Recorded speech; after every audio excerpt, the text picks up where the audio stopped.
ว้าวได้แล้วพี่น้องเอ้ยโตบักใหญ่นี่โอ้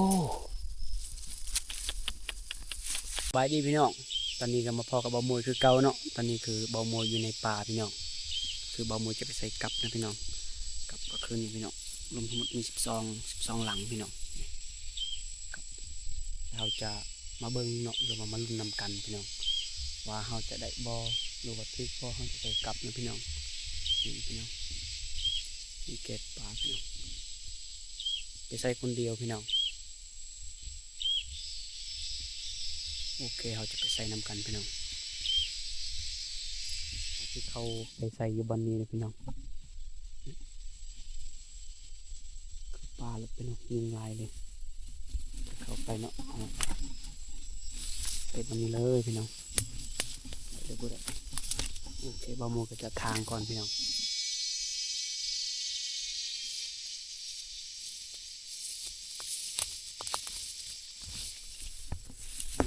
ห่างกับแบบนี้เลยนี่วันนี้นะเขาก็จะปกเมียนพี่น้องธรรมดานั่นแหละเขาก็จะใส่ต่อพี่น้องยัง11 หลังพี่น้องนี่พี่น้องได้หรือบ่ได้เฮาบ่ฮู้พี่น้องกุกไม่เลยลูกปลาเลิกได้พี่น้อง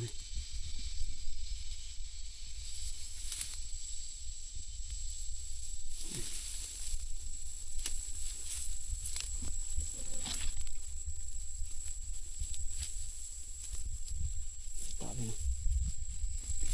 นี่คือกับ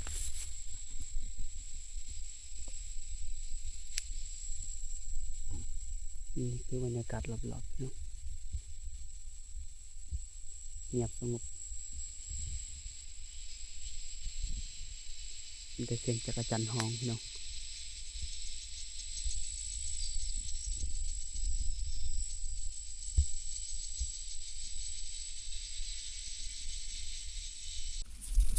พี่น้องเขาก็จะมาใส่กันพี่น้องเขาจะไปดูกันมีบ่บนหนูคดพี่น้องใส่กับพี่น้องไปผมเอามวยพี่น้องตรงนี้อากาศกับคนนะพี่น้องโอ้ฝนตกนี่เปียกพี่น้องอันนี้ก็หนูควัดไม่พี่น้อง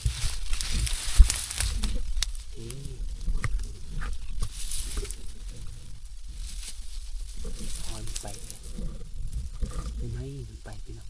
เขาจะใส่กับในบอลเนียนเลย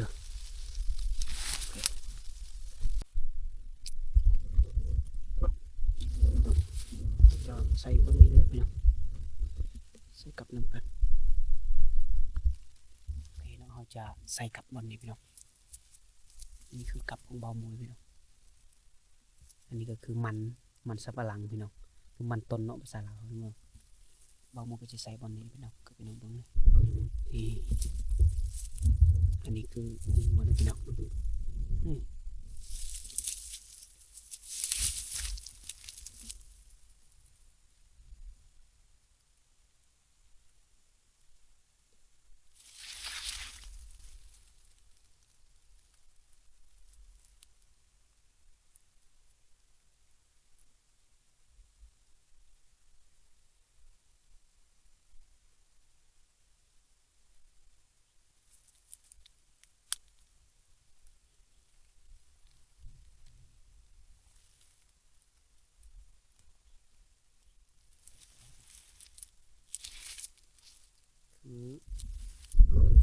บอลนี้มันจะมีหอยมันพี่น้องนี่ก็จะมีหอย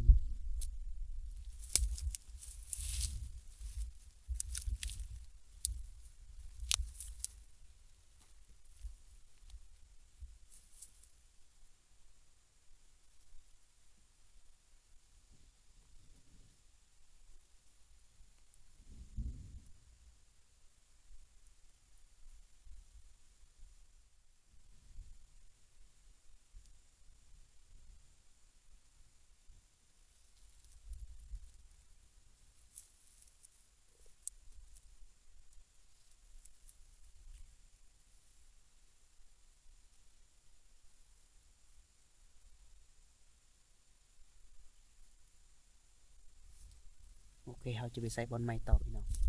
ใส่สองอันนี้คือหูมันพี่น้องนี่เป็นหอยพี่น้องเอาหมูใส่2ลังเลยพี่น้องนี่คือหอยมันใส่นี่อากาศกับพอดีพี่น้องฝนตกแต่บ่ได้แห้งสายหุ่งพี่น้อง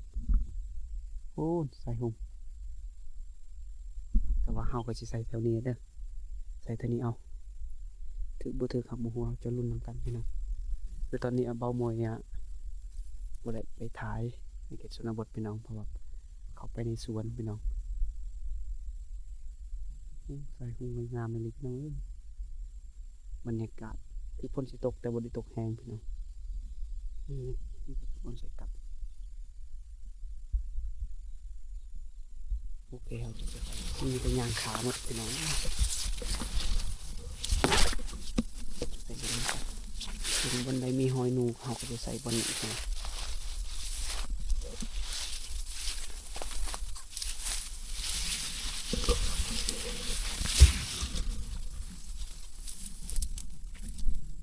ตรงนี้ก่อนแน่นอนหนูขวดนี่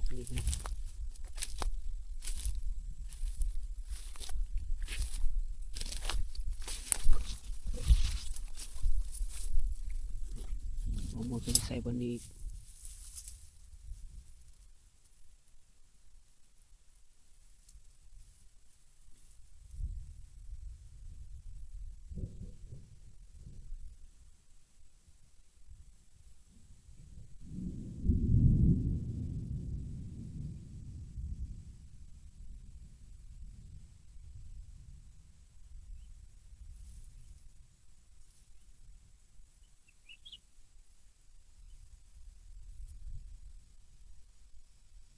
จะไปต่ออีกยังลายหลังพี่น้องจะไปต่ออีกพี่น้องจะใส่บนนี้พี่น้องมันหอยเมนูโอ้เบามองยังยังไปยังมันถ่ายไปถ่ายมาเนี่ยก็ยังเห็นสายหุงงามงามสายหุง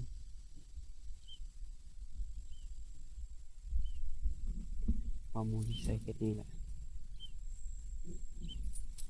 นี่ก็จะเป็นวันที่5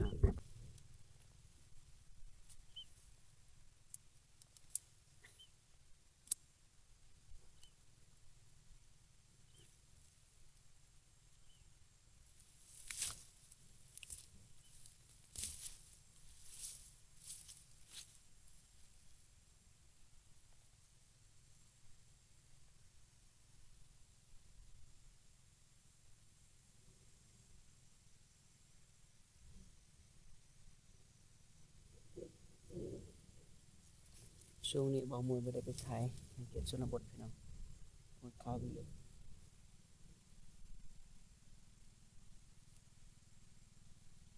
มัดเอาพี่น้องยันสูดมันถึกจุหน่อยหัน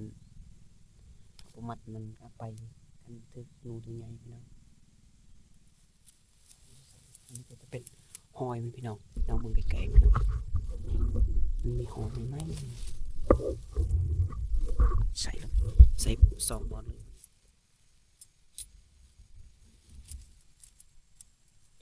ใ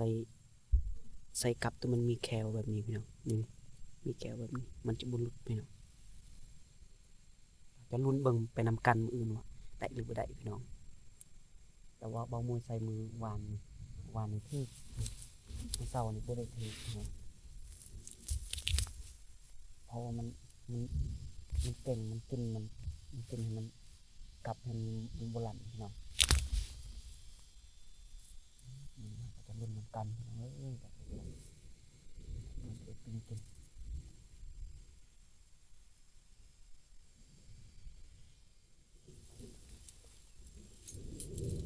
ไปต่อกับยังลายพี่น้อง1 2 3 4 5ยัง5 อัน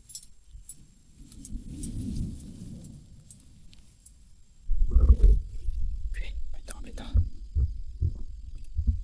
ทางหลังเบามวยหุงพี่น้องหุงกินน้ำพอดีหุงกัน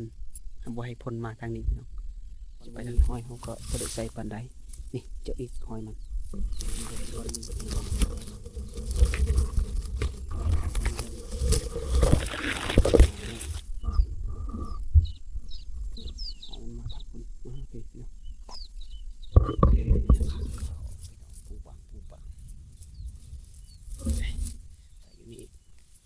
ที่6แล้วพี่น้อง6วันที่7รู้จัก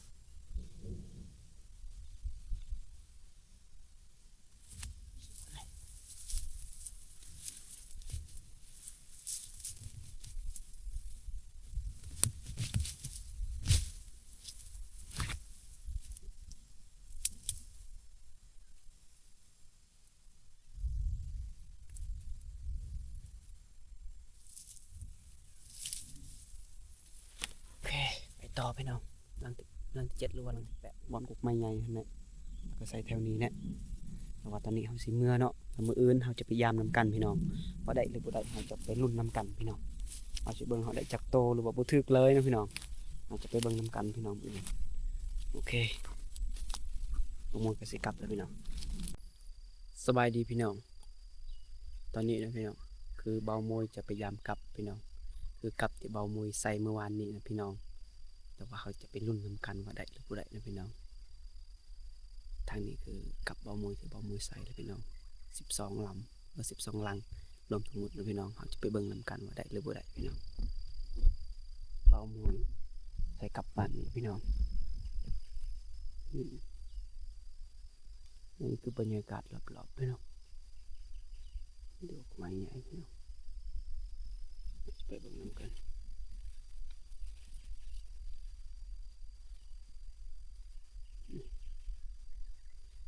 เงียบไปเลยพี่น้องเรามาตื่นแต่เสาร์พี่น้องเมื่อวานนี้ฝนตกเลยว่าช่วงนี้ฝนตกลิ้นพี่น้อง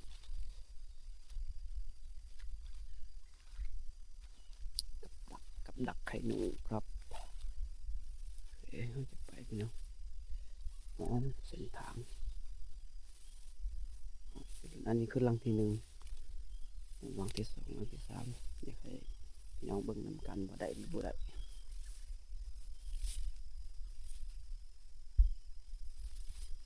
ว้าวได้ยินเสียงนกพี่น้อง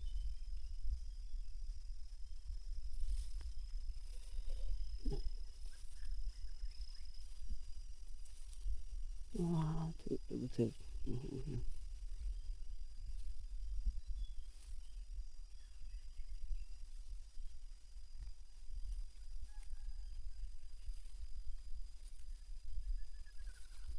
ี่คือพี่น้องเห็นเมื่อวานพี่น้องบอกมวยได้ใส่กับอยู่บนนี้นะนี่คือบอลมวยที่บอลมวยใส่กับวันนี้พี่น้องเราจะเข้าไปเบิ่งน้ำกันพี่น้องได้หรือบ่ได้ถือหรือบ่ถือลุ้นน้ำกันพี่น้องน้ำกัน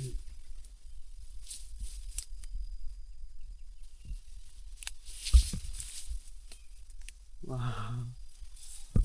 พอถือพี่น้องพอถือครับพอลันสามพี่น้องโอเคนะพี่น้องเอามือจะกูกลับก่อนเราจะพยายามอีกหลังพี่น้องรุ่นนำกันได้หรือบ่ได้เมื่อวานฝนตกพี่น้องฝนตกหนักอยู่บ่โดนปานใดก็เลยเปียกทั้ง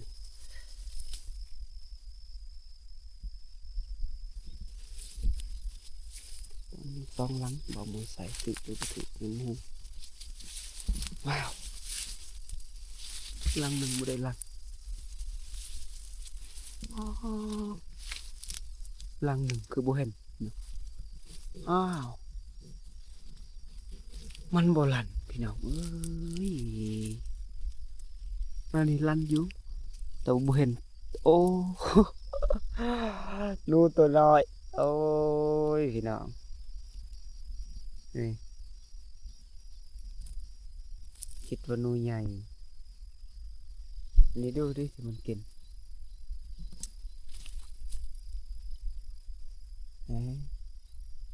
กินเอามือจับก่อน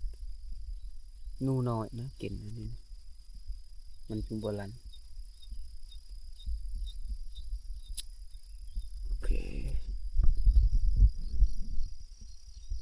มือเงินกลับกัน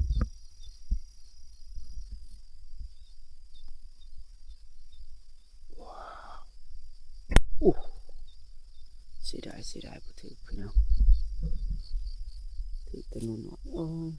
กินแหละมันมีอาหารเลยเป็น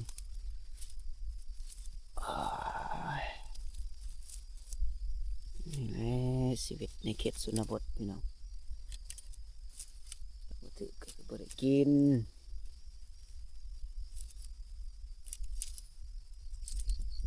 โอเคเราจะพยายามสองไปต่อยังอีกจะ8 ลังพี่น้อง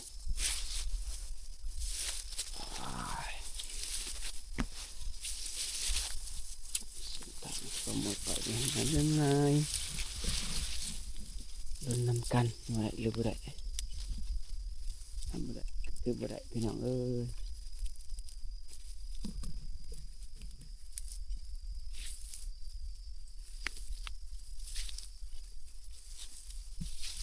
ุ่นบอลเนียนหนึ่ง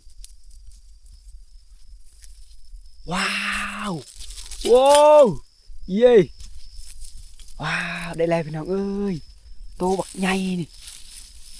โอ้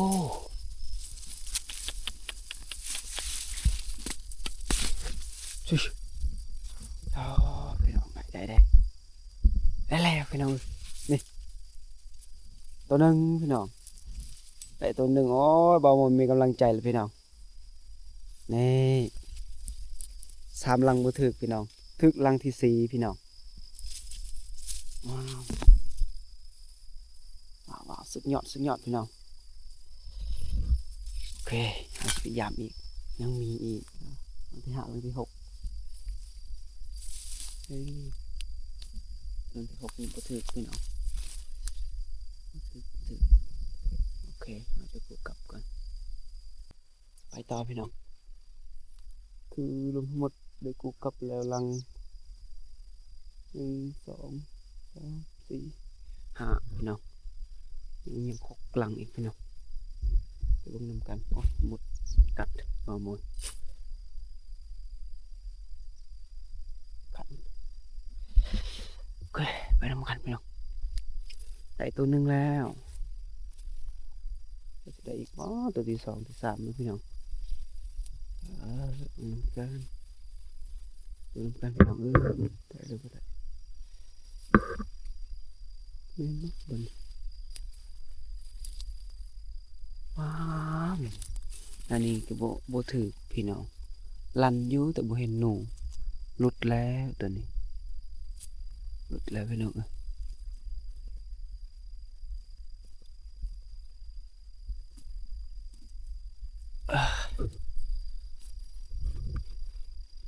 คัดหมดแต่ว่าบ่ถือนี่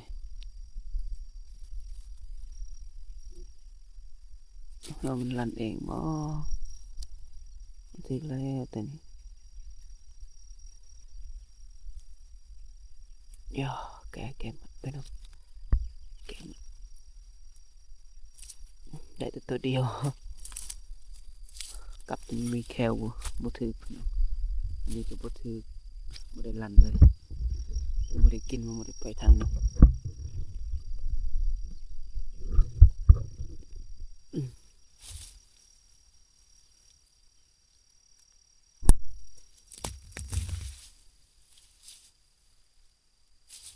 ตัวเดียวก็ดีใจเลยพี่น้องก็ได้ปีนกินเฮ้ยหลังนี้ก็บ่ถึงบ่ได้ลันซ้ำพี่น้องมันกินมีอยู่ยานถึกหนูหน่อยไปก่อนแล้วมันกินเลยบ่ถึก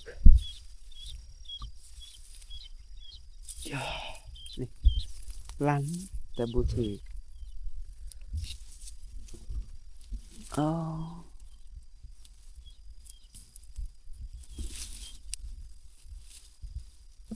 มันกินจนหมดพี่น้องได้แต่ตัวเดียวบ่เป็นยังมื้ออื่นใส่ต่อพี่น้องมื้ออื่นไปใส่ต่อมันมื้ออื่นตอนแรงนี่ใส่ต่อพี่น้องรุ่นถ้ารุ่นมื้ออื่นส่วนหลายบ่ถึกพี่น้อง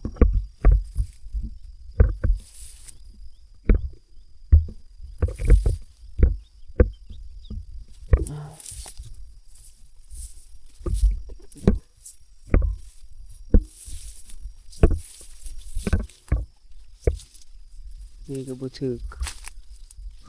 มันหลุดพี่น้อง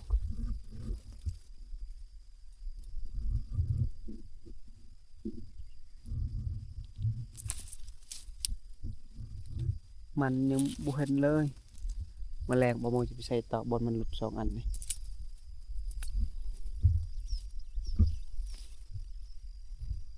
สิได้เก็บไปตัวเดียวว้าวอันนี้ก็หอยมันพี่น้อง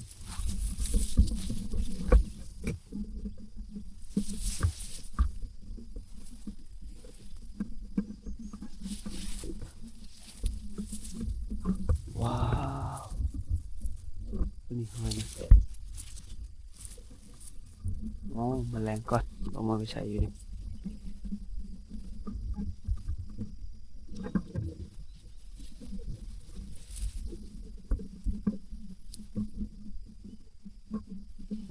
ใหญ่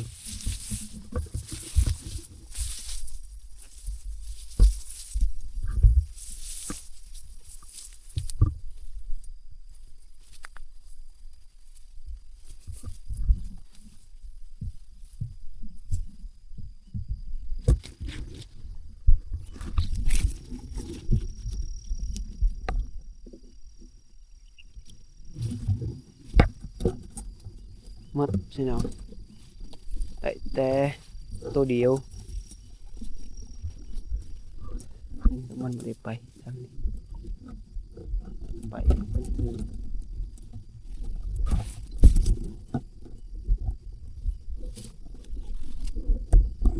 ไปดีพี่น้องตอนนี้ก็คือเบามวยได้ยามกลับมืดแล้วพี่น้องคือรวมทั้งหมดกับเบามวยกับเบามวยนับ11เนาะ11ละเบามวยจือคือ1 2 3 4 5 6 7 8 9 10 11พี่น้องรวมทั้งหมด11พี่น้องก็คือถือมีแต่โต๊ะเดียวพี่น้องตัวหนึ่งตัวน้อยพี่น้องตัวนี้ก็ใหญ่แต่ละเอามือออกนี่ถือตัวเดียวพี่น้องน่าจะประมาณสำแขนเบามวยนี่สำแขนอยู่นี่พี่น้องใหญ่เถอะพี่น้องโอเคนะพี่น้องตอนนี้ก็คือเบามวยกับสิปิดคลิปแล้วพี่น้องก็คือหนูไม่ได้ลายได้แต่ตัวเดียวพี่น้องตัวใหญ่พี่น้องอันนี้ก็คือชีวิตในเขตชนบทของเบามวยพี่น้องคือเบามวยช่วงนี้เบามวยยังข้าเวียกบริเวณไทยในเขตชนบทคือได้ทางหญ้ากับเบามวยเนาะต่อไปเบามวยก็จะเข้าป่าพี่น้องคือชีวิตไทยในเขตชนบทพี่น้องฝากพี่น้องกดติดตามเด้อเป็นกำลังใจเบามวยเฮ็ดคลิปใหม่ๆพี่น้องนี่แต่ฉันนี่ก็ดีใจแหละพอดีเปียงพี่น้องมึงมีอาหารกินมึงโอเคตรงนี้แหละตายFCสบายดีพี่น้องตอนนี้ก็คือเบามวยได้ยามกลับมืดแล้วพี่น้องก็คือรวมทั้งหมดกับเบามวยกับเบามวยนับ11เนาะ11ละเบามวยจือคือ1 2 3 4 5 6 7 8 9 10 11พี่น้องรวมทั้งหมด11พี่น้องก็คือถือมีแต่โต๊ะเดียวพี่น้องตัวหนึ่งตัวน้อยพี่น้องตัวนี้ก็ใหญ่แต่ละเอามือออกนี่ถือตัวเดียวพี่น้องน่าจะประมาณสำแขนเบามวยนี่สำแขนอยู่นี่พี่น้องใหญ่เถอะพี่น้องโอเคนะพี่น้องตอนนี้ก็คือเบามวยกับสิปิด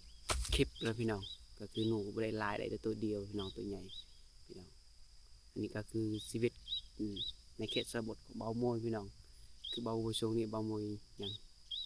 ข้าเวียกบริเวณไทยในเขตชนบทคือได้ทางหญ้ากับเบามวยเนาะ